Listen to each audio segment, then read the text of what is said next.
चित्रा कदम पूछती हैं, संसार की असारता कभी इतनी जोर से मालूम पड़ती है कि जीवन जीने में कोई उमंग नजर नहीं आती। ऐसे समय में क्या करके खुद हौसला बढ़ाना चाहिए? जो आश्रम में आपके साथ रहते हैं, क्या उनके लिए आत्मज्ञान प्राप्त करने के अवसर बढ़ जाते हैं क्या? क्यों, तुम्हारे आत्मज्ञान के अवसर बढ़ गए हैं क्या? हाँ ना, जवाब तो दो। वो सारे मुंडी हिला रहे, कहते हैं हाँ। ऐसा नहीं है, ऐसा नहीं है भाई। यहाँ रह कर के भी लड़ सकते हैं, झगड़ सकते हैं, लड़ाइयाँ कर सकते हैं। ऐसा नहीं कि नहीं करते, ये भी कर लेते हैं। हाँ? राजी नाराजी होके बैठ जाते हैं। हाँ? वो कभी कभी तो हमसे भी हो जाते हैं। अजब है ना, लोगों को आदत पड़ी होती घरों की, माफ करना, गंदी आदतें पड़ी होती। माँ बाप से लड़ना, बहन भाई से लड़ना, तो वो लड़ने की आदत के साथ ही यहाँ आश्रम में आ जाएगा ना अगर कोई, तो फिर वो यहाँ भी लड़ेगा। जैसे माँ बाप से लड़ता है ना, ऐसे फिर वो तो हमारा अधिकार है, हम तो गुरुजी आपसे भी लड़ सकते हैं। और स्वामी सुब्रमण्यम जी ऐसे लड़ाके चेलों के लिए एक इशारे से बात कह देते थे। समझ रहे हो?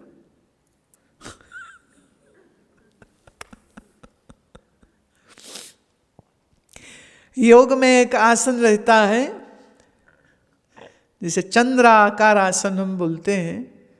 तब अब वो उसको बनाने की चेष्टा करे कोई, और अगर इम्बैलेंस हो जाए तो पिछली तरफ ही गिरेगा, तो मतलब दरवाजा पीछे। ऐसे नहीं बोलते कि निकल जा, चला जा, ना ना ना। उसको यही वाला आसन सिखाएंगे जिसमें वो तकलीफ करे और उल्टे पांव वापस चला जाए। जैसे कहते ना, इन तिलों में तेल नहीं है। तो कोई तिल ऐसे होते हैं ना जिसका तेल खत्म हो चुका होता है। ऐसे ही कुछ लोग होते हैं जिनके मन बुद्धि में शायद सीखने समझने की योग्यता ही समाप्त हो जाती। ऐसे लोग आके आश्रम में रहें तो भी कोई फर्क नहीं पड़ने वाला, घर में रहें तो भी कोई फर्क नहीं पड़ने वाला।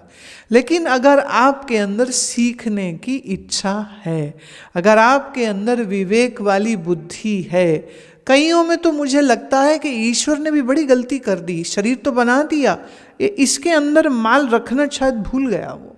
कुछ फैक्ट्रीज ऐसी होती हैं जहाँ what you call that, QC, quality control बड़ा जबरदस्त होता है। तो कभी कभी लगता है कुछ मनुष्यों को देख के, इनका क्यूसी नहीं हुआ, ये ऐसे ही माँ के गर्भ से आउट हो गए हैं, बुद्धि थोड़ी मिसिंग है, अकल है नहीं, पुर्जा लगा नहीं। तो जब पुर्जा ही नहीं लगा तो उसको कोई ठीक कैसे करेगा? प्रॉब्लम है कहीं ना कहीं। अब मैं ईश्वर को दोष व्यंग में दे रही हूँ, सत्य ये है हम जैसी बुद्धि चाहते हैं हम वैसी बुद्धि बनाते हैं। और जिसने जन्मों जन्म सिर्फ विषय भोग वासना में ही अक्कल लगाई है, उसमें और पशु में कोई फर्क नहीं होता है। शरीर बदल जाता है, मन की दुर्दशा जो है बस वही रह जाती। तो बहुत बहुत प्रयास and right environment and right nurturing and right upbringing given by your parents, these all things work, which can help you to become a wise and intelligent person. And if that is missing, then you are just बुद्धू महाराज। अगर ये सब ना मिले तो फिर रह जाओगे बुद्धू। और अगर अच्छी शिक्षा दीक्षा, माता पिता से अच्छे संस्कार, अच्छे आचार्य, अच्छे गुरु का संग मिल जाए और आपके अंदर भी ये आग आ जाए कि मुझे सीखना है, तो मैं पीछे भी कह रही थी कि महामूर्ख कालिदास महाकवि कालिदास हो गया था। पॉसिबल? ऐसा तो नहीं कि पॉसिबल नहीं। ऐसे ही साधना की सच्चाई हो आप में, गुरु पर अगाध श्रद्धा हो अगर सच्ची, और जो आप सुनते हैं उसका आप अगर अभ्यास ठीक से करते हैं, तो कोई कारण नहीं है कि आपको आत्मज्ञान न हो। अरे कैसे नहीं होगा? आत्मा मतलब तुम जो हो, इन योर रियलिटी, जो तुम हो, तुम्हारा सच्चा स्वरूप, वो तो तुम ऑलरेडी हो। हमने तुम्हें आत्मा बनाना थोड़ी है। मैंने तुम्हें किसी अन्य वस्तु का ज्ञान थोड़ी कराना है, जो तुम हो उसी को जानने को ही तो आत्मज्ञान कहते हैं, तो क्यों मुश्किल होगी। बाकी चित्रा जी जो असारता कभी कभी आपने खुद ही लिख दिया, कभी कभी असारता लगती है, इसका मतलब फिर कभी कभी संसार बड़ा ही सार स्वरूप लगता होगा ना, मजेदार, भोगने लायक, पकड़ने लायक, उसके पीछे दौड़ने लायक। तो ये जो कभी कभी असारता दिखती है, इसको थोड़ा ठीक करें वैराग्य और विवेक और सत्संग और स्वाध्याय से। जिस दिन पूर्ण रूपेण संसार असार लगने लग जाएगा, उस दिन आत्मज्ञान होने में जरा भी देर नहीं लगेगी। एक छोटी सी तुमको हम कथा सुनाते हैं, रियल टाइम घटना है, ये कहानी नहीं है। राजा जनक को ज्ञान प्राप्त करने की इच्छा हुई और उन्होंने ऐलान करवाया कि जो मुझे घोड़े के रकाब में पैर रखते ही आत्मज्ञान कराए, वो ही मेरा गुरु हो सकता है। तो मुझे ऐसे गुरु की तलाश है। बड़े बड़े ऋषि मुनि याज्ञवल्क्य जैसे उस समय पर थे, पर इतना दावा कौन करे कि it's like in may be 5 second, may be less than 5 second.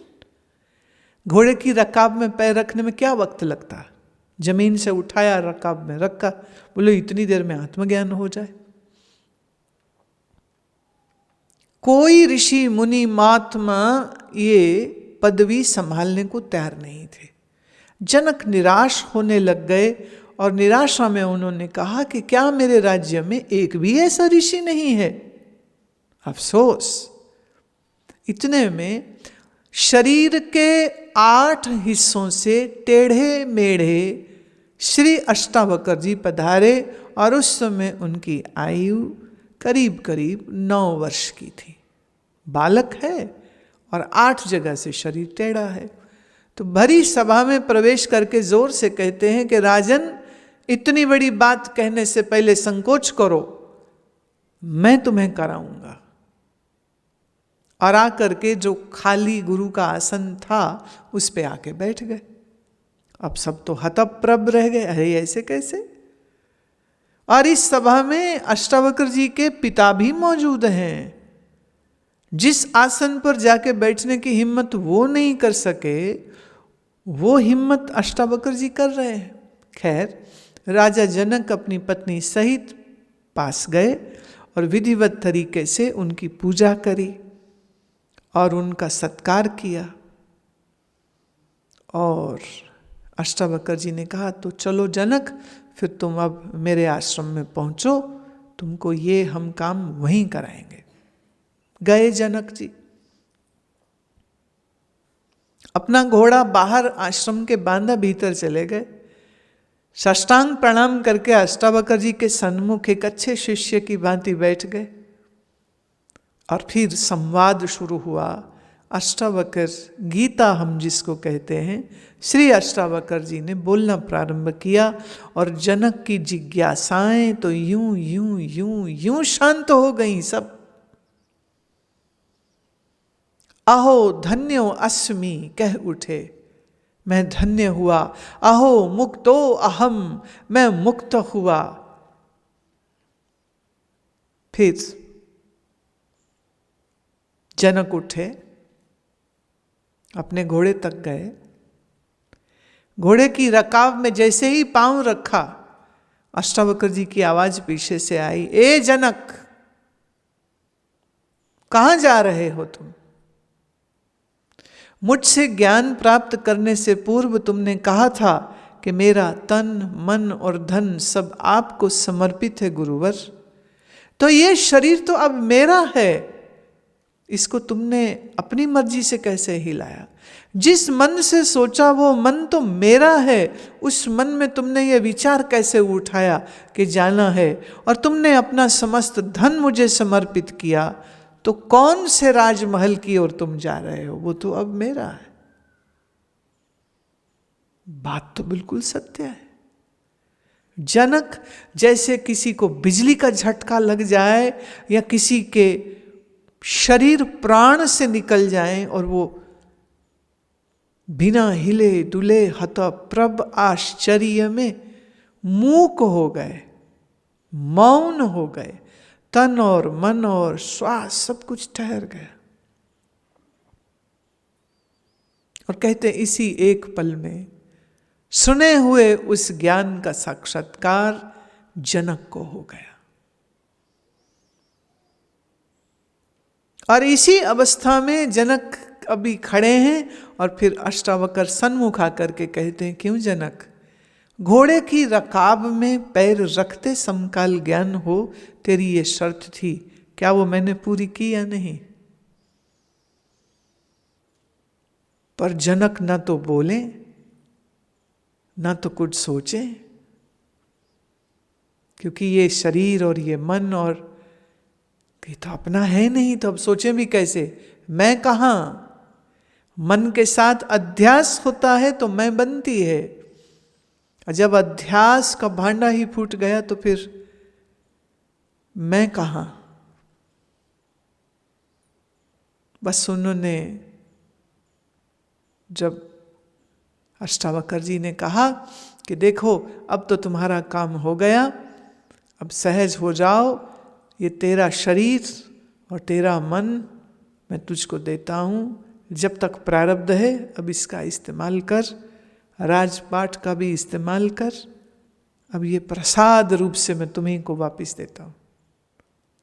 ये कहने के बाद जनक जी के मन ने, ये सुनने के बाद और समझने के बाद फिर उनके मन ने यह विचार उठाया और पुनः दोनों हाथ जोड़े, पुनः साष्टांग प्रणाम किया और कहा, गुरुवर आपने मेरी उस शर्त को पूरा कर दिया है, मैं कैसे आपका धन्यवाद करूं।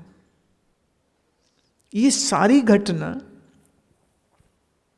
घटित होने में महीनों नहीं लगे थे।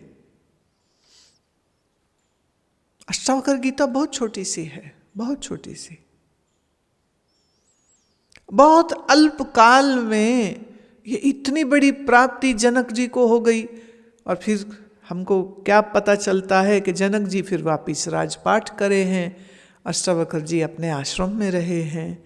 जनक जी के जीवन में फिर उनकी पुत्री का होना और राम से उसका विवाह करना आदि आदि जो कथा है आगे जो उनके जीवन में घटित हुई हैं, या बाद में सुखदेव जी को जो ज्ञान जनक जी ने दिया है, ये भी वार्तालाप बाद में आता। इसका मतलब ही kept on living his regular life as a king and as a teacher while managing his kingdom. कुछ छोड़ा थोड़ा उन्होंने। तो ये इतनी बड़ी प्राप्ति जनक को राजा होने पर हुई और बाद में भी वो राजा रहे, कुछ छोड़ थोड़ी दिया उन्होंने। तो घर परिवार छोड़ के आश्रम आ जाने से ही आत्मज्ञान हो जाएगा, ये सोचना तो फिर गलत बात हो जाएगी। हाँ, जब तलक ज्ञान न हुआ था जनक को, तब तलक वो अष्टावक्र जी के समीप रहे हैं। ज्ञान का निश्चय हो गया तो वापिस गए हैं। पर ये बात तो जनक की है और आप तो जनक नहीं हैं, आप हैं। तो सबके जीवन की गाथा अलग होती है, सबके जीवन का प्रारब्ध अलग होता है। तो आपका प्रारब्ध आपको अवसर दे, जैसे अभी भी आश्रम में कुछ साधक ऐसे हैं जो पिछले 5 महीने से यहाँ रह रहे हैं, कुछ हैं जो 2 महीने से। ये जो वर्क फ्रॉम होम है, इसमें कईयों को बड़ी सुविधा हो गई। जिन्होंने लैपटॉप पे काम करना है तो 4-6 घंटे वो थोड़ा यहीं काम कर रहे हैं, पर वो बाकी समय में सेवा साधना सीखने का उनका क्रम चल रहा है। ऐसे कोई फर्क तो नहीं पड़ता, पार्ट ऑफ द आत्मज्ञान भी नहीं है। लेकिन आजकल सुबह योग आसनों के बाद कुछ साधकों को बॉडी एनाटमी सिखाई जा रही है, द योगा बॉडी एनाटमी। तो उसमें बोन्स के बाद मसल्स का ज्ञान जो है उसकी क्लास चलती है बाकायदा, वो लोग सीख रहे हैं। तो ऐसा अवसर और ऐसी योग्यता और ऐसी साधना और ऐसा समर्पण जिनके अंदर मुझे दिखाई देता है, उनको हम ऐसी अनुमति देते हैं कि 2 महीने, 4 महीने, 6 महीने वो रहें यहाँ पर, सेवा भी करें, अपनी साधना भी करें। जो कभी कभी कुछ चीज़ें ऐसी हैं जिसमें सानिध्य जरूरी होता है, तो ये मिल सके। अच्छा, ये सबको मिले ये भी जरूरी नहीं है। अब बहुत से लोग हमें ईमेल, चिट्ठियाँ लिखने लग जाएं, तो मैं मना नहीं करती हूँ, लेकिन उसमें उसका जो सिलेक्शन है उसके कुछ मापदंड हैं। तो वो सिलेक्शन जो है वो जब मैं कई चीज़ों को देखने के बाद कर लेती हूँ। फिर देखिए, यह आश्रम आप सबका है, ये तो आप सब जानते हैं। अब ये आपकी मर्जी है कि साल में 1 या 2 बार सिर्फ मिलके घर चले जाना है, या आप सच में बहुत कुछ सीखना चाहते हैं और बहुत कुछ करना चाहते हैं, तो फिर उसके अनुसार आपको अवसर बिल्कुल मिलते हैं, बिल्कुल दिए जाएंगे। क्योंकि सीखने और अभ्यास करने की ही जगह का नाम तो आश्रम है, और क्या है। ये सब जो यहाँ सेटअप बना है, साधकों के लिए बना है और साधकों के द्वारा बना है। ये हमारे सब सन्यासी जो हैं, ये मिल करके आपके लिए सब तरह की व्यवस्था करते हैं कि चलो अभी नहीं, किसी दिन जब जिसको ऐसी जोर से इच्छा जागेगी तब तक वो, चलो कभी कभी आता है, कोई बात नहीं, कभी कभी आओ, कभी कभी मिलो, नो प्रॉब्लम। पर जिस दिन ऐसी तीव्र इच्छा आपके अंदर जगेगी, तब फिर हम डेफिनेटली आपको ऐसा अवसर अवश्य प्रदान कर सकते हैं। आप जरूर लीजिए, कौन मना करता है, हम तो मना नहीं करते। अभी कभी कभी क्या है, कुछ अच्छे लोग दिखते हैं मुझे, बुद्धि बड़ी अच्छी है, मन बड़ा अच्छा है, तो लगता है इनको ज़्यादा समय रहना चाहिए, पर क्या है, उनके मन में कांटे बड़े सारे लगे पड़े हैं। वो पंजाबी में उसे बोलते कुंडी, अंग्रेजी में उसे कहेंगे hook. So when your mind is hooked with the worldly matters, that hook will pull you back. तो क्या करें फिर, मैं चलो कोई नहीं, अभी तो अटके पड़े हैं ये, तो जब वो अटक निकल जाएगी तब बात करेंगे फिर। पर कभी कभी क्या है, जीवन ही निकल जाता है, बंदे की अटक खत्म नहीं होती। पिछले दिनों किसी की खबर आई कि उनकी मृत्यु हो गई। मैंने कहा पागल है, अभी तो कुछ प्राप्त भी नहीं किया, पहले ही मर गया। क्यों मरो? तब जब कुछ कर लो, जब कुछ किया नहीं तो उसके पहले तुम्हें मरने का भी अधिकार होना तो नहीं चाहिए। पर क्या करें, जन्मा है तो मरेगा भी, जाएगा भी। पर इसके पहले ये शरीर जाए, हम अपने जीवन को सार्थक कर लें, ऐसी कोशिश जरूर करते रहना चाहिए।